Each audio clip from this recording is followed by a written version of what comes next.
First up, we got to talk a little health and pharmaceutical stocks. They are selling off this morning. This is after Robert F. Kennedy Jr., President Trump's nominee for health secretary, cleared a key panel vote in the Senate Finance Committee. His nomination will now be brought to a vote before the full Senate. And as we're taking a look at some of those pharma stocks, they are falling across the board right now. So just the fact that all that conversation circles around money and not the health benefits, it reveals who's pulling the ponytail on the mainstream media. RFK Jr., because he's going to be the head of the HHS and he's going to get the corruption and he's going to enforce science on vaccine makers, they're having a panic attack and their stocks are cratering. And the side effects of RFK becoming HHS secretary include dizziness, diarrhea, and losing everything overnight when the world wakes up to the fact that you sell poison. That's a weird side effect, isn't it? Ask your doctor if pharmaceutical stock.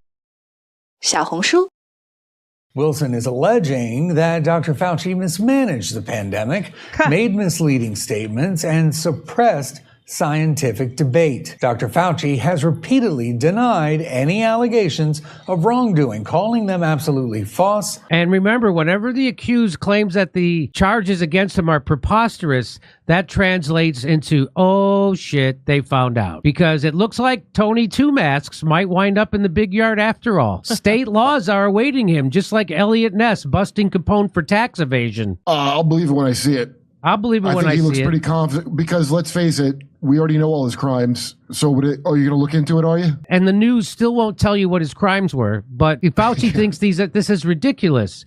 You mean an investigation into COVID and what you did? What are you going to do? Watch old Jimmy Dore clips? Read RFK's book with all his crimes delineated in it? The investigation's already...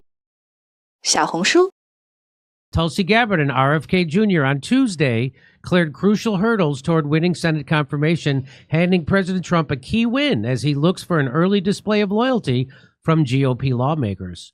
Gabbard and Kennedy overcame high-stakes committee votes that went down to the wire in their bids to lead the U.S. intelligence apparatus and the Department of Health and Human Services, respectively.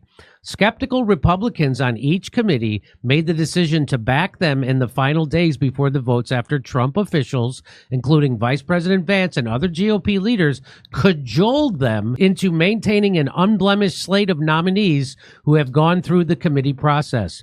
How the process played out underscores how many Republicans are of incurring Trump's wrath only weeks into his administration. So I've got a sense that there's some politicians who still haven't wrapped their heads around the size of the change that's actually going on around them, but lots of them have, enough to get them through committee, and hopefully because the weak undecided ones will just follow the flock, they'll go along. But how big is the change that's happening right now?